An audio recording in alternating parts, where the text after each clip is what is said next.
morning po sa ating lahat mga ma'am sir. Dito ako sa bayan po ng Umingan, Pangasinan. Ayan yung kanilang papuntang bayan po yan. Siguro mga mga 3 to 5 minutes nasa bayan ka na. Ito naman yung National Road. Ito yung property na tinitignan natin ngayon. Almost 8,000, 7,000 mahigit to, mga 7.8 pa ata to. So, hanggang doon yung property. So may sukat to na may frontage siguro to na mga 25 meters. Ito may kasama yung bahay. Titled property to mga ma'am sir. Napakaganda pong to, gawing bodega o kaya business na pwedeng ipatayo sa lugar na to kasi along National Road siya.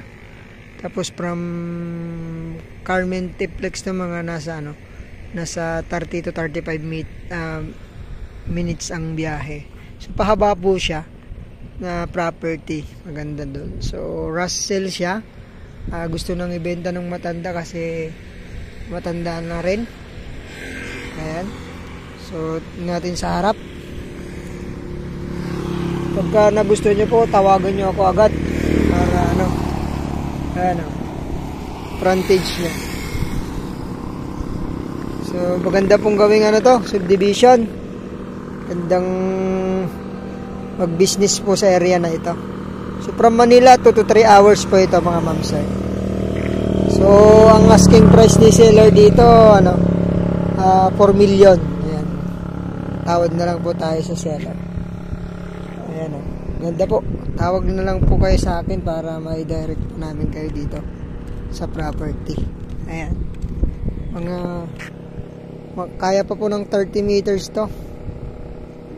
Maluwang yung frontage nito.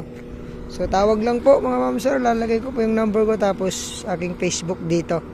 Para may direct ko po kayo agad. Ayan, maraming salamat po. Medyo mas mababa lang yung property ng konti. Sabihin na nating kulang 1 metro yung baba niya.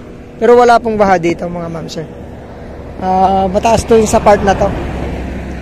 Ayun, sana magustuhan nyo. Bayan ng Umingan, 7.8 7,800 square meter. Ayan. Thank you. God bless po sa ating lahat.